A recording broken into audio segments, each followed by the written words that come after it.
I'm Dr. E.T. and this is Ed on EdTech. This is how to save your app from the zombie apocalypse. To start off, I'm going to ask, well, you look at all these top applications, free applications on the App Store. What is the commonality among all these different apps? What kind of is the unifying theme behind all of them? Think about that, and I'll tell you a little bit about myself. I'm one of the primary inventors of the first multi-touch interactive table for education, the Smart Table. And now I'm working as the Director of Education Strategy at NewieTech. And I'm also very connected on social media. I run a little vlog. I also have a Facebook page and an Instagram, and I've just recently started playing with Snapchat. And to me, social media is very, very interesting because it allows for a lot of creativity. And what do I mean by creativity? Well, to me, creativity is a form of self-expression, which is very closely related to intrinsic motivation. And so really it's about your ability to express yourself through the tool is directly related to how creative that tool is. So if you think about those top charts I was talking about earlier, a lot of these apps are extremely expressive. They really allow you to share with your friends and family who you really are as an individual. You think about like Bitmoji, it's like expressing who you are through a cartoon, or Snapchat using the camera and some text to express a little bit more about yourself.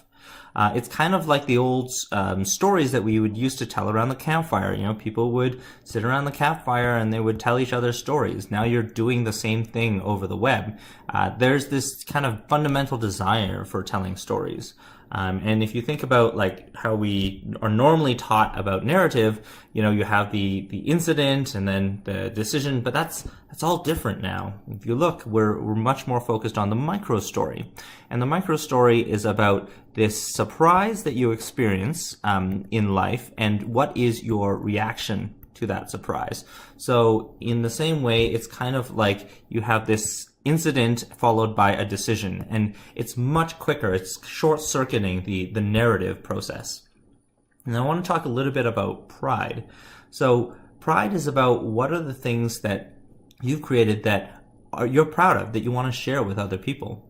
And so it's not that Minecraft is the most amazing technical graphic subsystem out there, but it allows you to create things that you're very proud of and that you want to share with other people. Same thing on Instagram. It's this ability to share photos of where you've traveled, or share like different types of sports that you're really into that allow you to express who you are to the people around you. Similarly with YouTube, it's the people that you meet, or maybe you meet somebody famous and you want to talk about it. And so this is another aspect of pride. And so, you know, think about your own lives, or think about the app that you're creating. What are the things that people will want to click the upload button to share with everyone? What are those things that they're really proud of, that they want other people to be known for? This is the key aspect of this work. Now I want to switch gears a little bit, and I want to talk about the camera. The camera, or video in particular, is probably the most creative component of smartphones today. And if you look at what's happening with video, we used to have, like, for example, you want to know something about electromagnetism, you have these lectures that would typically take like an hour and 40 minutes. Now you have somebody on YouTube who's summarizing that exact same concept in 3 minutes, or maybe even a few seconds. And to a lot of people, that's quite interesting. These YouTubers are becoming the new forms of education. And so it's changing the way education is because of the level of information density. You can just get a lot more information in watching a video at 1.5 times speed than you can even listening to a lecture in real time. And so as a result, there's going to be a lot more emphasis on the flipped classroom, where people spend the time collaborating on creating assignments. And this is really, really key here, because the message I have is that you learn more when you create than when you listen. So the emphasis in the classroom should be a lot more on creation and a lot less on listening to a lecture in particular. So let's go back to the topic of zombies.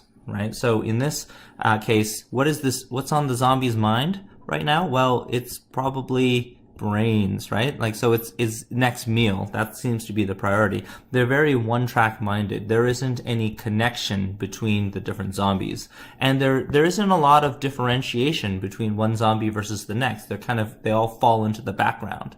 And if you think about apps, they're kind of also they follow the same trend. This zombie is not thinking about brains, but what he's thinking about is your wallet. So he's thinking about, oh, okay, well, how can I get you to buy this in-app purchase? Again, many apps don't have any sort of community. There is no connection between them. And they're all generic. Like, everything is kind of monotone. There isn't one that allows you to express yourself through it. You think about games that go from level 1 to level 10, I mean, you are the same character no matter who you are. You can't really express yourself through the tool.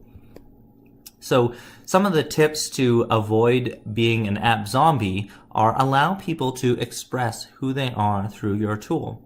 Allow them to feel pride in the work that they're doing. Pride is really important. It's that clicking that upload button. And, create a community where people can give that feedback either through likes or through comments about your application, about what they liked about the application. And that is the end of my talk. Thank you. I hope you liked this video. There's another one about the edtech industry in the United States.